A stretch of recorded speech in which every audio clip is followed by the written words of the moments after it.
नमस्कार, आपके साथ मैं हूं विवेक शर्मा और आप देख रहे हैं उत्तर बंगाल एवं सिक्किम का leading news channel SK live.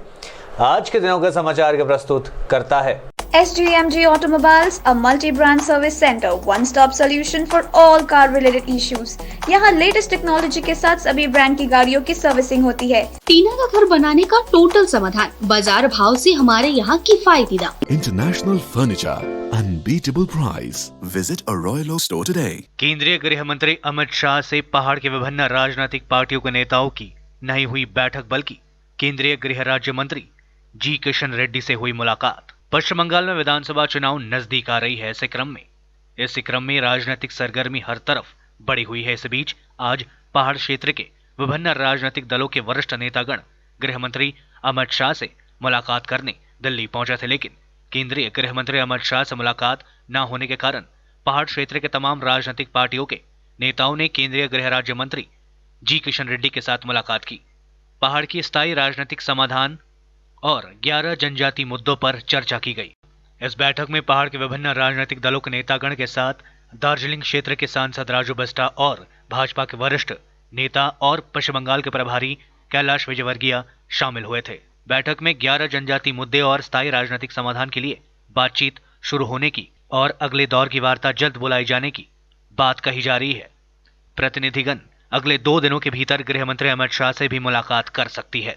दोबारा से एसटी स्टेटस देना और दूसरा जो है दार्जिलिंग, तराई और डूवर्स की जनता के लिए स्थायी राजनीतिक समाधान खोजना, इन दोनों विषयों को लेकर के बहुत डिटेल में चर्चा हुई और होम मिनिस्ट्री की तरफ से जी किशन रेड्डी जी स्वयं उपस्थित थे, होम सेक्रेटरी के बहुत सारे अधिकारी थे और पश्चिम बंगाल के हमारे प्रभारी आदरणीय कैलाश जी भी उपस्थित थे और हमारे अलायंस पार्टी के सारे उनके अध्यक्ष और उनके सेंट्रल कमेटी के लोग थे। बहुत पॉजिटिव जो है चर्चा हुई है और होम मिनिस्टर ने हमको ये आश्वासन दिया है कि आरजीआई को उन्होंने जो है चिट्ठी वो लिख चुके हैं, उनकी तरफ से कार्रवाई हो चुकी है और उनको ये भरोसा है कि जल्दी आरजीआई की तरफ से रिप्लाई होगा और 11 जो गोरखा जाति जो एसटी में छूटे हुए उनको जल्द से जल्द एसटी का स्टेटस मिलेगा। इसी तरह से स्थायी राजनीतिक समाधान के लिए आज बहुत अच्छी पॉजिटिव शुरुआत हुई है। आने वाले समय में उसका समाधान निकलेगा क्योंकि ये बहुत आवश्यकता है दार्जिलिंग, तराई और डूवर्स की जनता के लिए। आज देखिए नॉर्थ बंगाल में विशेष करके गोरखाओं के ऊपर में कोई भी देखता है एक शक की नजर से देखता है, ऐसा लगता है कोई माथे में नेपाल लिख के घूम रहा हो, कोई विदेशी हो।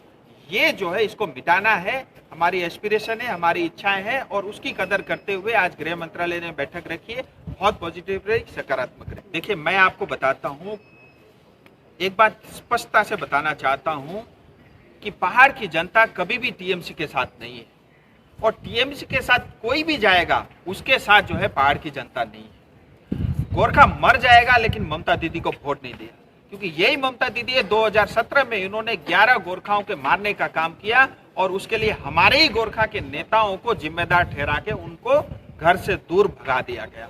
वो बात अलग है कि उन्हीं के साथ आज जो है वो सत्ता में आने की चेष्टा कर रही है, जो कभी पूरा नहीं होगा। मैं दोबारा बता रहा हूँ, गोरखा कभी भी टीएमसी को माफ नहीं करेगा, क्योंकि जो अन्याय अत्याचार 34 साल सीपीएम ने किया है उससे ज्यादा अत्याचार अभी टीएमसी के शासन में हुआ है, उसको हम कभी नहीं भूल सकते। तृणमूल कांग्रेस के पूर्व महासचिव दीपंकर अरोरा ने पार्टी को कहा अलविदा। पार्टी पर लगाए कर्मठ व ईमानदार कार्यकर्ताओं की अनदेखी का आरोप शुभेंदु अधिकारी को बताया आदर्श। वरिष्ठ तृणमूल नेता व राज्य के पूर्व परिवहन मंत्री शुभेंदु अधिकारी के पार्टी छोड़ते ही पूरे राज्य में उनके समर्थकों में पार्टी छोड़ने की होड़ मची हुई है। सिलीगुड़ी में भी इसका असर देखा जा रहा है। गुरुवार को सिलीगुड़ी में एक संवाददाता सम्मेलन कर तृणमूल कांग्रेस के पूर्व महासचिव दीपंकर अरोरा उर्फ मानिक ने पार्टी छोड़ने का ऐलान किया। उनके साथ और कई लोगों ने भी आज टीएमसी को अलविदा कह दिया। पार्टी छोड़ने के बाद दीपंकर अरोरा ने बताया कि शुभेंदु अधिकारी जहां रहेंगे वे सभी उनके साथ भी रहेंगे। उन्होंने कहा अधिकारी के कारण ही वे लोग पार्टी में थे, वे जिस पार्टी में रहेंगे वे लोग भी उसी पार्टी में अपना योगदान देंगे। साथ ही उन्होंने कहा वे लोग ईमानदारी से पार्टी का काम करते थे और पार्टी से सदा लगाव रखा था, पर पार्टी में फिलहाल कर्मठ व ईमानदार लोगों की कोई कद्र नहीं है। यही कारण है कि काफी लोग पार्टी से अलग हो रहे हैं। हालांकि उन्होंने कहा पार्टी नेतृत्व को लेकर उनका कोई सवाल नहीं है। अरोरा ने कहा कि वे अपना इस्तीफा पार्टी नेतृत्व को भेज दिए है। उन्होंने कहा जनवरी में शुभेंदु अधिकारी सिलीगुड़ी आएंगे, उस समय वे लोग अपनी ताकत दिखा देंगे। না এখানে এখানে তো আপনাদেরই তো মানে প্রচার মাধ্যমে আসে, আপনারাই তো দেখেন, এক্সপোজ করেন যে কোন কে মানে হাউজিং ফর অলের টাকা খেয়ে নিল, কে চাল চুরি করলো, কে মানে চাকরি নেওয়ার নামে টাকা খেলো, কোন জমি দখল করলো, এগুলো তো আপনারাই দিচ্ছেন, আমার মুখ থেকে কেন শুনবেন? আপনারাই দেখেন, বিভিন্ন সময় আপনারা পাবলিশ করেছেন এবং রিপোর্ট করেছেন। আপনারা অনেকবার বলেছি, কিন্তু ওনাদেরও দায়বদ্ধ, মানে কিছু একটা ব্যাপার আছে। কেন আজকে ধরেন কেউ কাউন্সিলর আছে, ওদের নিয়ে চলতে হবে, কিন্তু ওখানে প্রবলেম আছে, তো সাধারণ মানুষ তো মানবে না চুরিচামারি করলে। তো এটা তো বেসিক আমাদের এখানে তো কাজ হয়নি। জেনারেল লোক কেউ যখন কোনো পদে এসে যায় তো ভাবছে মিনিস্টার তো একজনই আছে আমাদের, ওনার ওই মনোভাব নেই, ওনার মনোভাব কোনোদিনও ওরকম ছিল, কিন্তু অনেকজন নিজেকে অনেক বড় মিনিস্টার লেভেলের ভাবে। তো ওটা নিয়ে এখানে নেতৃত্বর আগেনস্টে কোনো ক্ষোভ নেই। নেতৃত্ব আমি বললাম তো, আমার পার্সোনাল রিলেশন সবার সঙ্গে ভালো আছে, হয়তো এরপরে থাকবে না, অনেক কিছু বলবে, সেটা বলতেই পারে, সেটা দ্যাট ইজ অ্যাকসেপ্টেড, এটা কোনো অসুবিধা হতে পারে না। কিন্তু যেরকম উনি বললেন যে মানে কি আমরা লোক কি কামিয়েছি, কি আছে আমার, যা আছে আমার ওপেন হোয়াইটে আছে, সব কিছু আছে, যেটা করি ওপেন বিজনেস।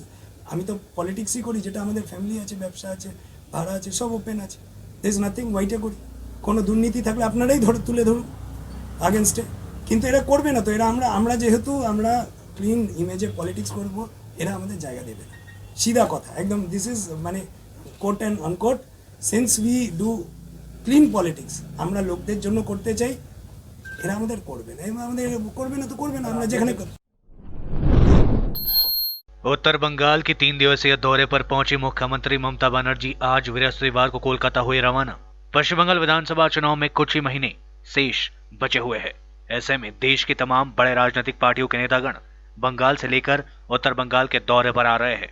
इस क्रम में पश्चिम बंगाल की मुख्यमंत्री एवं तृणमूल कांग्रेस की सुप्रीमो 3 दिवसीय उत्तर बंगाल दौरे पर थी। जलपाईगुड़ी कोचबिहार में उन्होंने जनसभाओं को संबोधित किया और चुनावी बिगुल भी फूंक दिया। जमीनी स्तर पर रहे सभी कार्यकर्ता एवं तृणमूल के नेताओं को मिलकर एक साथ काम करने की भी नसीहत दी। आज मुख्यमंत्री 3 दिवसीय उत्तर बंगाल का दौरा खत्म कर वापस कोलकाता रवाना हुई। सिलीगुड़ी में तृणमूल ने निकाली बंग ध्वनि यात्रा, मंत्री गौतम देव हुए शामिल। विधानसभा चुनाव से पूर्व पूरे राज्य के साथ साथ सिलीगुड़ी में भी सत्ताधारी तृणमूल कांग्रेस की ओर से बंग ध्वनि यात्रा निकाली जा रही है। इसी कड़ी में गुरुवार सुबह सिलीगुड़ी नगर निगम के 13 नंबर वार्ड में तृणमूल कांग्रेस की ओर से बंग ध्वनि यात्रा निकाली गई। बंग ध्वनि यात्रा के दौरान तृणमूल समर्थक राज्य में 10 वर्षों की तृणमूल सरकार की ओर से जनता के लिए किए गए विकास कार्यों का लेखा जोखा पेश कर रही है। दूसरी ओर डाबग्राम फुलबाड़ी तृणमूल कांग्रेस की ओर से एक शोभा यात्रा भी निकाली गई। इस रंगारंग रैली में राज्य के पर्यटन मंत्री गौतम देव समेत पार्टी के अन्य वरिष्ठ नेता व भारी संख्या में कार्यकर्ताओं ने हिस्सा लिया। বঙ্গধ্বনি যাত্রা আমরা শুরু করেছি দলের পক্ষ থেকে 11 তারিখ থেকে। মাঝে 3 দিন যেহেতু মাননীয় মুখ্যমন্ত্রী সফর ছিল সেই জন্য বন্ধ ছিল, আবার আজকে থেকে শুরু হলো। আজকে একটু আগে আমি 44 নম্বর ওয়ার্ডে 146টি পাট্টা ডিস্ট্রিবিউট করে আসলাম এবং এখন এই বঙ্গধ্বনি যাত্রায় আমরা সরকারের রিপোর্ট কার্ড 10 বছরের কম সময়ে মমতা বন্দ্যোপাধ্যায় যে ব্যাপক এবং উন্নয়ন করেছেন সেই উন্নয়নের খতিয়ান নিয়ে আমরা মানুষের কাছে যাচ্ছি। दिल्ली में चल रहे किसान आंदोलन की मदद के लिए सीटों ने चलाया अर्थ संग्रह अभियान।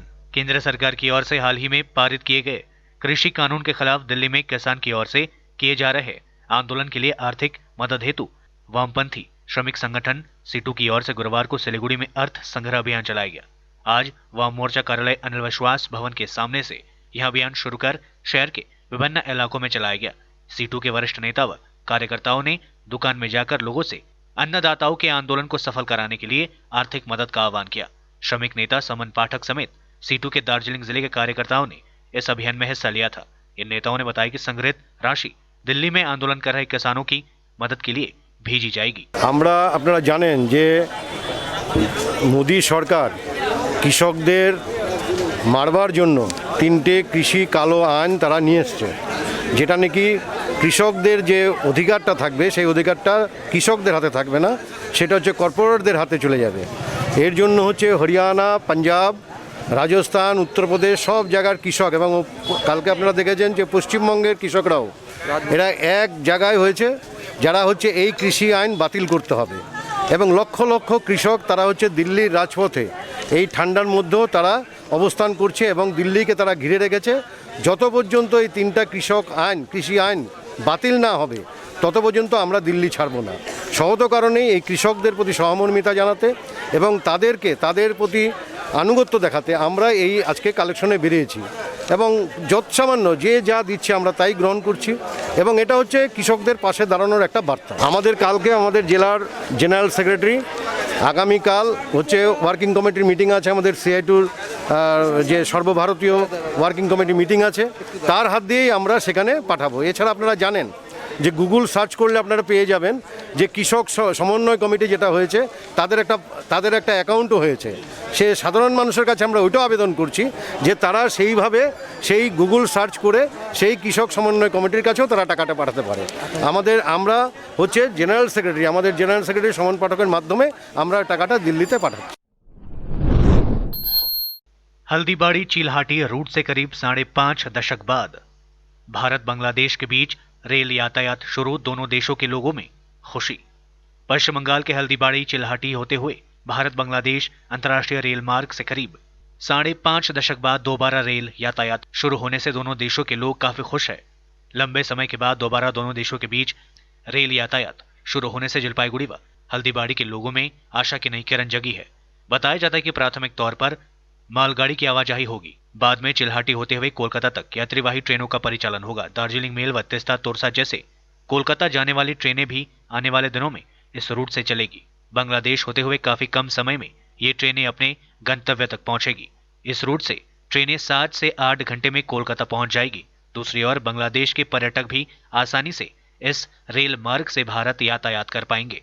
लेते ही छोटा सा ब्रेक, फिर मिलेंगे ब्रेक के बाद। टीना का घर बनाने का टोटल समाधान बाजार भाव से हमारे यहाँ किफायती दाम। घर, दुकान, मकान, गोदाम बनाने के लिए टीना, प्रोफाइल सीट, रंगीन टीना, पाइप आदि सामान की नई दुकान टीना लगाने के लिए मिस्त्री भी हमारे यहाँ है उपलब्ध।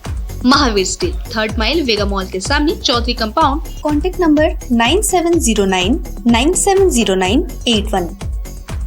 खुट्टा सुनिनु भएको छ, मलाई चाहिँ कोल्ड कफहरू थियो र मलाई यहाँको दबाईले सुट गरे, म एकदमै जाती हुँदैछ। तपाईँको थाइरोइड कस्तो भयो? एकदमै राम्रो भयो। मेरो चाहिँ यो ब्याक पेन हुन्थ्यो पुरा, यो साइड पेन हुन्थ्यो कि यो ब्याकमा निकै सन्चो भएको थियो। अहिले चाहिँ धेरै सन्चो छ। खुट्टा घुँडाहरू, खुट्टा दुख्ने, हातहरू दुख्ने त्यो अहिले धेरै कम्ती भयो। तपाईँलाई ब्याक पेनहरू सन्चो भयो अहिले?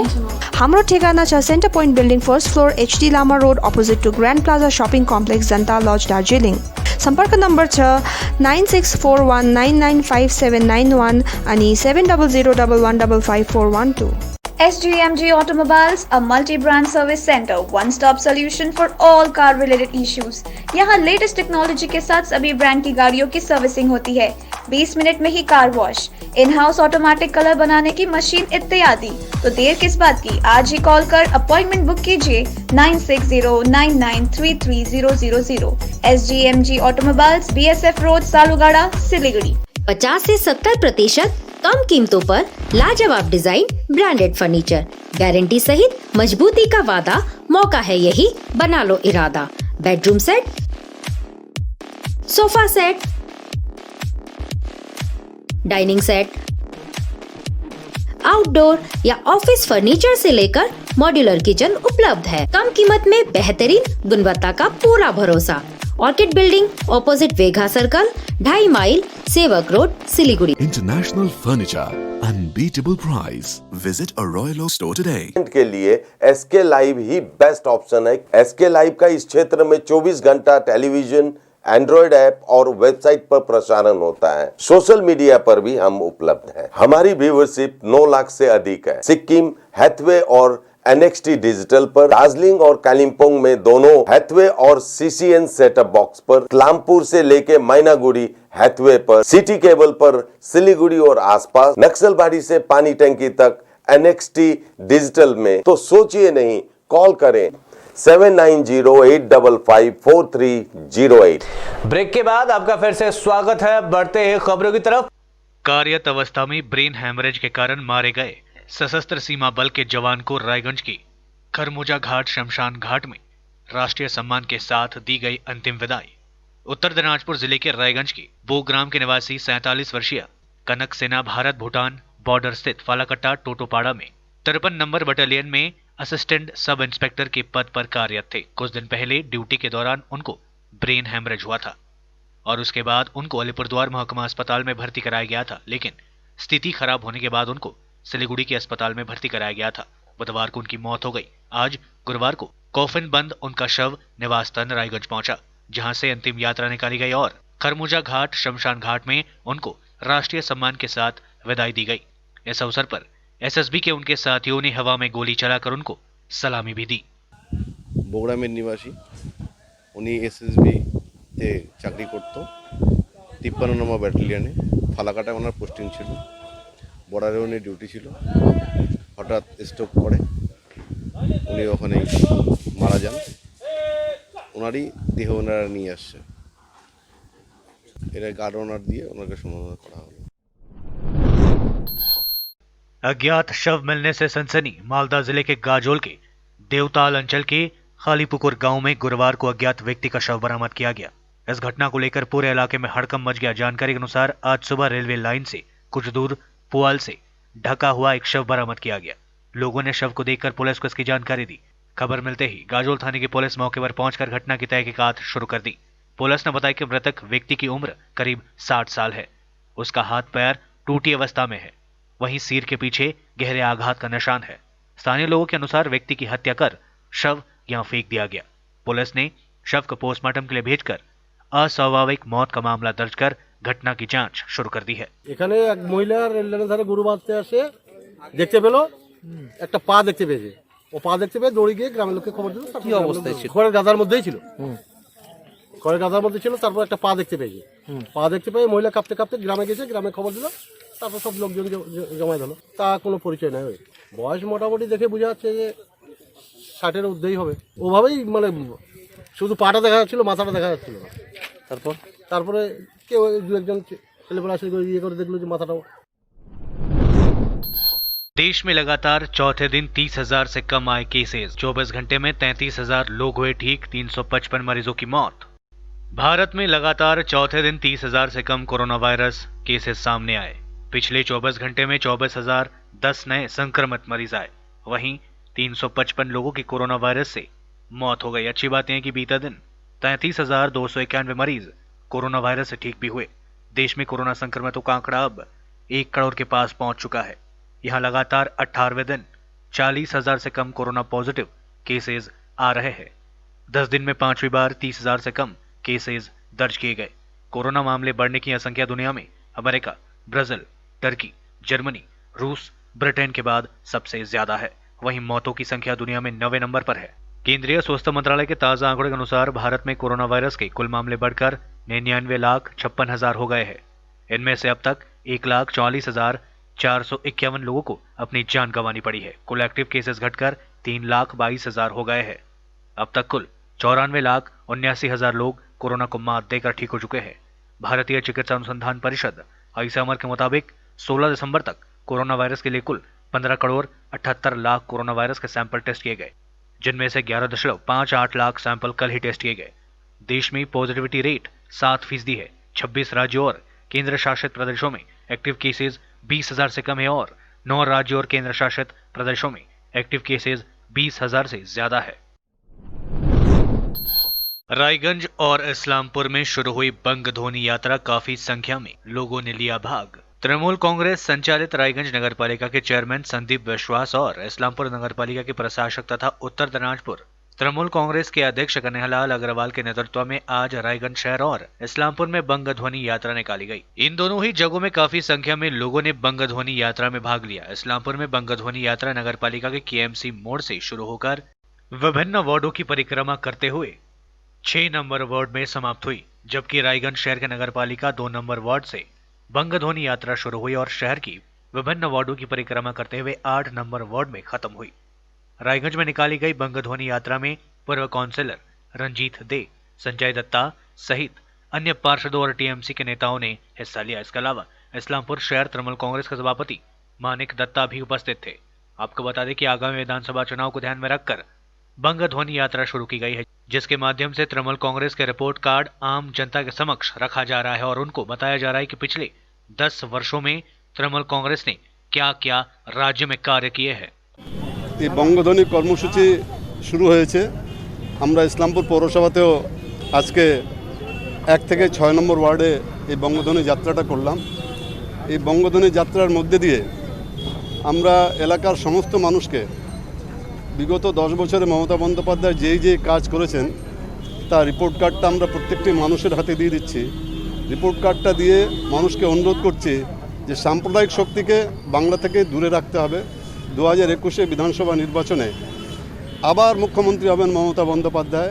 যতই অমিত শাহ যাই বলুক না কেন, कैलाश विजयबर्गीय যাই বলুক না কেন, আবার এখানে 2021 বিধানসভা নির্বাচনে মুখ্যমন্ত্রী হবেন মমতা। दुनिया भर में एक दिन में रिकॉर्ड 13,000 कोरोना संक्रमितों की मौत, 7 लाख नए केसेस, एक्टिव केसों का आंकड़ा 2 करोड़ के पार। दुनिया के कई देशों में वैक्सीन आ जाने के बावजूद वायरस का खतरा बढ़ता ही जा रहा है। दुनिया के हर कोने से नए कोरोना मरीज सामने आ रहे हैं। पिछले 24 घंटे में 7.11 लाख नए मामले सामने आए और रिकॉर्ड 13,363 संक्रमितों की मौतें हुई। इससे पहले 11 दिसंबर को सबसे ज्यादा 7.12 लाख केसेस और 10 दिसंबर को सबसे ज्यादा 12,949 लोगों की मौतें हुई थी।